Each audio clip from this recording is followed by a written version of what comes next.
ശരീരത്തിൽ വാക്സ് പുരട്ടി നീന്തൽ കണ്ണട വെച്ച് 34 കിലോമീറ്റർ നീളമുള്ള ഇംഗ്ലീഷ് ചാനൽ കീഴടക്കാൻ അവൾ തയ്യാറെടുത്തു.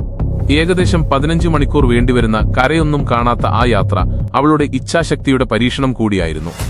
കരയിൽ തടിച്ചുകൂടിയ മാധ്യമങ്ങളും കാണികളും ആകാംക്ഷയോടെ അവളെ നോക്കിനിന്നു. ഒരു സപ്പോർട്ട് ബോട്ട് അവൾക്ക് വഴികാട്ടിയായി ഒപ്പമുണ്ടായിരുന്നു. യാത്രയുടെ തുടക്കം സുഗമമായിരുന്നെങ്കിലും പെട്ടെന്ന് കടൽ ചുവപ്പായി മാറി.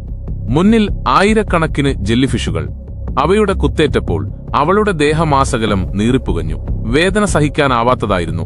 എന്നിട്ടും അവൾ പിന്തിരിഞ്ഞില്ല. ആ തീവ്രവേദനയെ അതിജീവിച്ച് അവൾ മുന്നോട്ട് നീന്തി.